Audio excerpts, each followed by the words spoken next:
Hey everyone, we've got a really special episode for you today. I had a chance to sit down with 7 times New York Times bestselling author Dan Pink at Infotech Live in Las Vegas to talk about the future of work and what's coming next.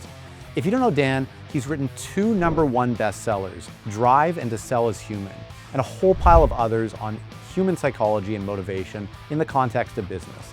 He's got a whole pile of other accolades I won't list here, but you can look him up if you're interested. If you don't know Infotech Live, it's a big, awesome conference, or even it's sort of an anti-conference for IT leaders. Anyway, the next one is in Vegas in June. There's still complimentary tickets, so check that out if you're interested in the description. Love to see you there. But back to my conversation with Dan Pink. As I mentioned, he was doing a keynote on the future of work, and I had the opportunity to interview him right after.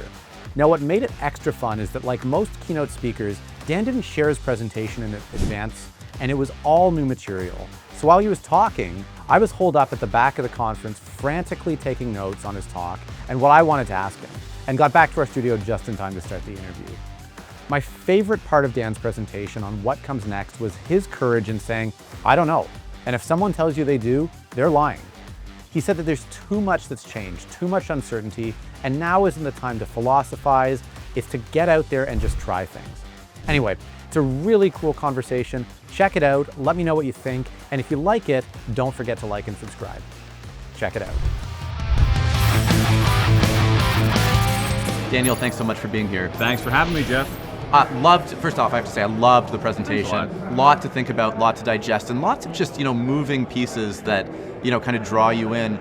One of the things that, you got me thinking about was you talked about, this great sort happening right now. Yeah. That this time of uncertainty and what that means. Do you want to maybe just start by talking a little bit about where we're at? I think that, one of the things that I've detected just from talking to people out there in the world and just from following the news is this sense that things are kind of upside down. Right. Things are uncertain. That the floor on which we're standing is kind of wobbly. Yeah. And my theory of the case is that what's happening right now is a sorting out process. Right. And what we're sorting out are some fundamental questions about work. So among the things that I think we're sorting out are pretty important things, like what do we do together, what do we do separately? Mm-hmm. Where do we collaborate, where do we do things individually? I don't think we have a very precise notion of that. Perhaps even bigger, what do we do synchronously, what do we do asynchronously? Right. To me, we're over-indexed on synchronous. We think that everybody has to be together on Microsoft Teams or Zoom all the time, when in fact, there's some very good evidence, like in brainstorming, that some kind of more deliberate hybrid is better, where you go off and generate ideas on your own and then you come together synchronously to do things. I think we have some big questions about what are offices for, what do they look like, who goes there, what is the physical architecture of them, where are they located? I think we have, in some ways, existential questions about what are companies for. Right. And so, and as much as we want to as much as we want to know the answers to these questions, I don't think we will. I think we have to kind of navigate our way to them. We have to do stuff and try stuff, and by doing stuff and trying stuff, we'll be able to find the answers. Right, and it's funny you say that because you ask these big questions and you put up your hand and said, I don't know the answers, but as you talked through your presentation, it kind of felt like you do know some of the answers, and I was getting some really interesting insights from that. To me, one of the themes of your presentation was the notion of meaningful work, right? And how we can do meaningful work. And, I kind of sense that one of the drivers of why we're missing that is because in this, great sort and trying things, nobody seems to know anymore, like, what's meaningful, and like, let's just try things and see what sticks, right? And so there's been this, kind of epidemic of just, maybe do this, we don't know. So how do we as leaders or as individuals, how do we fight back against that and focus on the meaning? Well, I think that people, meaning is an elusive concept. For sure. Okay? So I don't think meaning is like, we don't know the meaning of our work or the meaning of our lives in the way that we know the square root of 144, right. Okay? So, but I think that we can approach it, and when we have some evidence about what are the conditions in which people can approach that fact. Mm-hmm. Number one is having an organization that is not only great, but that is actually good, that is doing something more valuable. Autonomy is a big part of a search for meaning. Mm-hmm. Like, I can't tell you, here's exactly what you need to do to find your meaning. If you just follow me exactly, you're gonna find meaning. And I think it does require, though, some experimentation as well. Yeah. And so, but also, I think a lot of us have come face to face because of COVID, because of other things, with darker things like mortality. Sure. And I think it's actually very healthy. The thing is that we're not going to know the answer in any clear way. But if you think of it as making slow and steady progress toward making things more meaningful, then I think it's actually quite fruitful for organizations and for individuals. Right, and it sounds like some of the tactics you put up there are actually tools we can use I think so. to potentially, seek out that meaning. I mean, one of the things I talked about is the importance of making progress each day. And I do think that when you make progress each day, or when you see the progress you're making, that can confer some sense of meaning. That people derive meaning from simply, some meaning at least, from simply moving forward on something that is significant or important. Yeah. Yeah, you said something that I picked up on that I really liked a little bit later in your presentation about modeling some of these uncomfortable behaviors as leaders. Can you talk a little bit more about that, and maybe the role that leaders have in instilling some of these values and practices? Yeah, I mean, I sort of feel silly saying it because it seems to me so obvious, and it's certainly obvious to anybody who's been a parent. Yeah. And that essentially, if you're a parent, your kids barely listen to you. Right. I think my view is kids listen a lot less than parents think, and they watch a lot more than parents think. So they listen a lot less to what you say, and they watch a lot more to what you do. And so modeling the behavior that you seek is a wise strategy. Right. This is not a revelation, all right? But it's sometimes absent among leaders. So I'll give you some examples of it. So if you think about something like mistakes, or even regrets or something like that, I think it's very healthy for leaders to get their team and say, here's a regret that I have, or here's a mistake that I made, here's what I learned from it, and here's what I'm going to do about it. Sure. And the fear that many people have is that by revealing that mistake, or revealing that vulnerability, or by revealing that error or regret, people will think less of you. And we have some pretty good evidence that that's wrong. That people actually think more of you. Right, it's backwards. And as a consequence of that, people feel safe to talk about some of their mistakes. And when we talk about our mistakes, when we derive lessons from them, everybody becomes better. So I think that's one area. I mentioned the importance of taking breaks and seeing breaks as part of our performance. And we can exhort that all we want. I can show you all the charts and graphs and the data about that. But the people downstream in organizations are not going to be taking regular breaks unless the boss is taking breaks. Right. But if the boss takes a break, if she models it, then you have a fighting chance. Right. Did you, as you were researching this or talking to leaders about it, to what degree, if at all, did burnout come into play in this? Because, I, at least anecdotally, since we've done this kind of great move out of the office, like burnout seems to be something we're hearing more about. Yeah, I think that I think that burnout is, it's tough. Burnout has many parents. Correct, or a better metaphor. Burnout grows from many roots. Yeah. So I think that some of it has to do, I think there's a little bit of evidence that parents are more burnt out than people who aren't parents. And part of that is a structural problem, especially in the US, maybe a little less so in Canada, where we don't have the mechanisms in place for childcare. So so parents are, Surgeon General of the US just issued a report talking about how incredibly stressed out parents are. Okay, and so I think so you have the cohort of people who are in the workplace and are parents. I think they're innately stressed out, and I think some of it has to do with some structural problems. Sure. So that's one thing. Organizations are pretty lean, especially compared to 20 years ago. Yeah. And so if we were to go to this crowd right here, Jeff, and say, how many of you in your organizations are trying to do more with less? I think everybody. 100%. Every hand in the room goes up. Exactly. So people have the sense of doing more with less. I think the stress of just general uncertainty, whether it's political uncertainty, whether it is technological uncertainty with AI, I just think that all these things collect, and people are burning out, which is one reason why we need to have regular systematic breaks. But I think it could ultimately be a structural issue deeper down. Right. It makes sense. As we think about that, the breaks thing, keeps coming back to me, and I love that. And I love, there's sort of another theme, I guess, of like, it doesn't always have to be more with less, right? We sort of have to give ourselves permission to work at kind of a cadence that, that works for us. With the breaks piece specifically, I mean, a light bulb kind of went off for me because it was there that you made me start thinking about the value of the office, because at the office, I feel like people naturally take more breaks because there's other people there. Go out for coffee. Yeah. Whatever, yeah. Yeah, so I mean, from your perspective, you talked about it a little bit, but I know you're uncomfortable answering what is the value of the office holistically, but I'd love to hear more about that. I'm for my view is that I don't think we're going to get to a world where most organizations are going to be mostly remote. Right. I don't think so. Right. I don't think that's how human beings are constituted. Yeah. That said, I don't think we're going to get to a world where everybody is doing heads down work at a cubicle by themselves.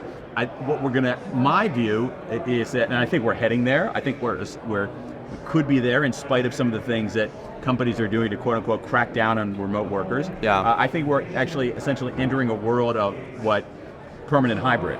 Right. Where we're going to spend, and we're sorting that out. Yeah. What kind of work is better done at home by yourself? What kind of work is better done in an office with other people? Right. And we're gonna sort that out. And I actually think that in a couple of years, we won't even call it hybrid anymore. Right. It's just like that's work. That's work. But that's what we're sorting out. So I don't think that fully remote for everybody all the time is necessarily that great of a deal. Right. I think we have some evidence of that in. I think there are some new studies out showing that remote work is great for productivity. Mm-hmm. It's less great for creativity. Right. And so we want to be productive, but we also want to be creative. And I think in many cases we're creative when we're face to face, in person, with other people. Right. And you don't want to sacrifice that. Right. So, but again, if you're an interior architect who knows a little bit about business, you should be cleaning up. Right. Because we need to just rethink what an office is. Right. And my hunch is that, like in many cases, the legacy offices are going to do a slow job and a bad job of retrofitting that, but someone out there is going to start an enterprise and say, welcome to our office, and you're going to like, what? This looks like a nightclub. Yeah. What? This looks like a lot, and I think that we're going to understand what an office is, but right. Someone's going to invent it, and the rest of us are going to go, that's what an office is. Right, because a lot of right now, the pull back to return the work, or return to office, I should say. You had the quote up there, it's like dropping the hammer, right? Like the language and the approach, like exactly. it's almost the exact opposite of what you're describing. So, is there a right way, or is there a wrong way? Like how, you talk about how versus why, like what does that look like? I think it's going to vary from place to place. I think that the ideal, as a general principle, but with all kinds of tinkerings at the margins and for specific use cases, is a couple of days in the office and a few days in the office and a few days at home. Right. Some amount of autonomy about people choosing those days, but not full. Right. Because you want people in the office at the same time. So I've totally, like these I see arrangements where it's like, you have to be in the office Tuesday and Wednesday. Mm-hmm. The other days, do whatever you want. Yeah. That seems to be perfectly fine. Now, with the hope that what we do on Tuesday and Wednesday is something different from is not simply sitting at my computer by myself. Right.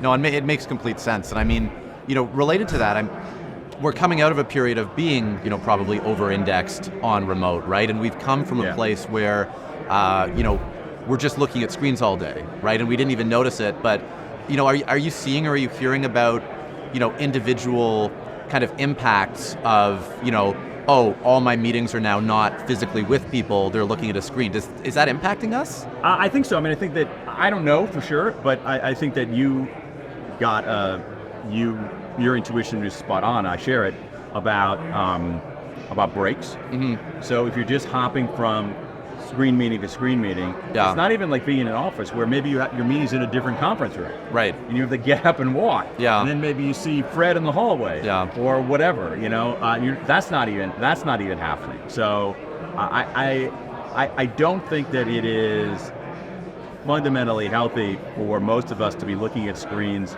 the entire day. Right. That said, we're going to be looking at screens a lot of the day, no matter where we are. Right. That makes sense. I wanted to talk briefly about your final point, which is all about the power of regret, right? Yeah. And about if I can paraphrase, like taking chances, right? Yeah. Making sure we're taking chances. That the data set was really interesting. It kind of changes with age. How do we make sure that, like, what does that look like in practice for us as individuals? How do we take those chances, and especially, I guess, like, at work, what does that maybe look like? Yeah, so the takeaway is that when you look at people's regrets, one of the big regrets they have are regrets of boldness. Yeah. If only I'd taken the chance. And then when you look at even a broader array of research, it shows that regrets of inaction easily outnumber regrets of action. I think that's a lesson for us. Right. The lesson isn't always take risks. Sure. I don't think that's the lesson. I think the lesson is to recognize that in some ways, the way we're set, particularly at work, is, if you think about our dial, right? We need to turn it up a few notches. We don't need to go, take all the risks. Sure.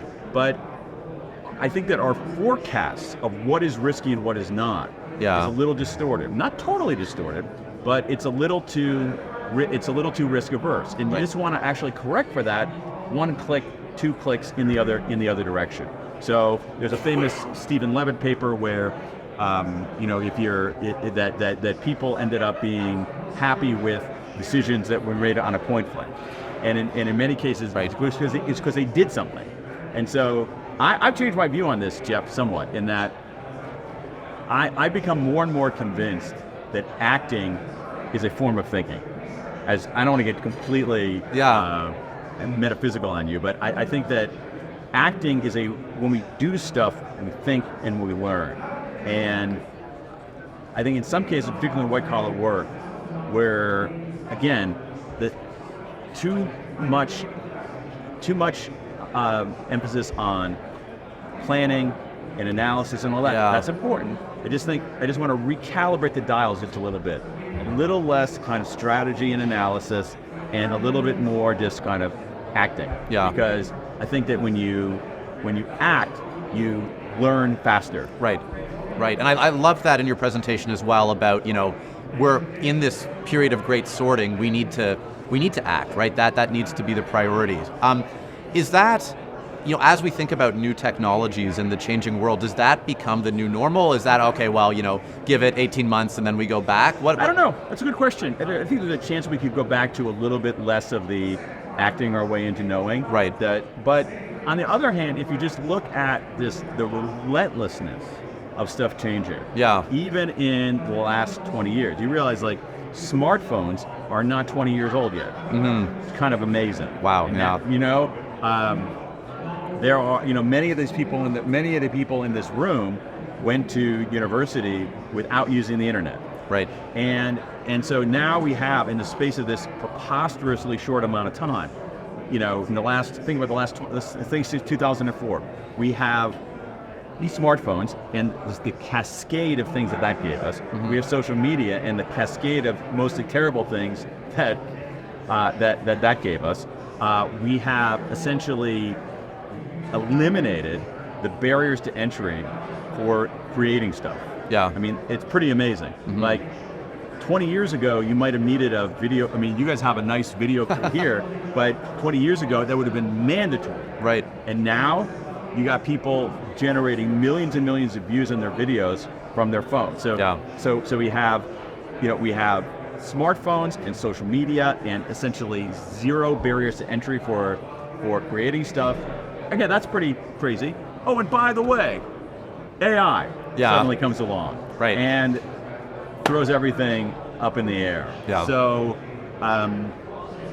I would like for things to be a little bit more mellow, but if I had maybe not. If we're here in Vegas. Yeah. If I had to put my chips on staying mellow, or remaining tumultuous, I think I'm going to put my chips on remaining tumultuous. Right, or at least not going back to the level of mellowness maybe of years past. Yeah. If there's anything now that you think we're going to look back on in a few years, either as individuals or as organizations, and say, no, what now do we have wrong that we have an opportunity to fix? I think a lot of those are at the level of, not so much the level of organizations, but just at the level of society. I think that maybe our grandchildren, certainly our great-grandchildren, will be shocked and appalled that we let human beings drive cars. Right. Yeah. When there are tens of thousands of deaths every year because of this. I mean, it's lots of benefits too. Just to be clear, that's part of it. I think some of it is that the idea that in the States and other places we let we have people who live in poverty amidst this incredible wealth. One of the great things that's happened in the world is you have literally in the last 50 years, you've had billions of people leave poverty, right? And yet, still in wealthy countries like the United States, we still have people living in poverty. Yeah. I think that we will look back. Our grandchildren will look back and say, "Wait a second, you made people go to this office far away from the house every single day, not just some days. What did you do there? Oh, we just sat around and did our work by ourselves. Why?" Yeah. So I think that. So I think it's a great way. I think your question is a great question. I think it's a great thinking people. Sure. I think it's a great subject for a breakout or an offsite or something like that. Like, what 50 years from now are we going to look back on and say, "What the hell was going on here?" Yeah. What do you think we'll look back on? I mean, I think you covered a bunch of it around like the office stuff, the what we expect from people, and just the pace. To me, a lot of these topics we're having around burnout and the more is more. As you said, we're sorting it all out now, but I think at some point the pressure has to come down a little bit, right? Yeah. I don't know. I like to think so, and I was going to ask you along those lines. I think there's another thing here. Is that I think one of the things we'll realize in the same way that we look back on, say, the jobs of 100 years ago or 150 years ago as like nasty and brutish and unpleasant. I think we're going to look back on some white-collar jobs. Right. Like some white-collar jobs are really not that fun. Yeah. They're kind of... Why would you make a person do that? Exactly. Yeah. So along those lines, with AI, with the advent of kind of technology and how it's shaping society, are you would you say you're an optimist in that sense about where we're going, a pessimist, or somewhere in the middle? If optimism is a 10, and pessimism and sort of human annihilation is a 1, so let's say if an AI utopia is 10, and human annihilation is a 1, I'm pretty high up there. I'm probably a 7. Okay. Yeah. Okay. Yeah, I'm pretty optimistic about it. Yeah. In the same way that if you think about how transformative the internet has been, or just simply being connected all the time, the idea that people are, it has all kinds of downsides, but the idea that people are able to find stuff and find communities and find information at with a few swipes of their fingers, that's kind of amazing. Yeah. I think there's a leveling of the playing field big time that it can have with people in terms of access to information, in terms of access to creative tools. So I'm here's the thing. My view is that I steer toward optimism, more optimism than pessimism about the future. Not because I'm an innately sunny person, but because that's been the pattern. Right. And so I did this thing years ago when I was looking at, I ordered on eBay, which didn't exist 30 years ago. I ordered on eBay a bunch of books and reports that forecast what life was going to be like in the year 2000. So these are things from like 50s and 60s. What are things going to be like in the year 2000? I ended up not writing about it. But one of the things that was interesting is that they grouped basically 50% were probably wild-eyed utopians. Yeah. Like, no more pollution, no more environmental problems. Poverty's gone. People are going to be working 3 hours a week, living lives of leisure. Yeah. Right. The other one is like, we're gonna have this ravaged planet with people walking around in these small tribes, battling each other for survival.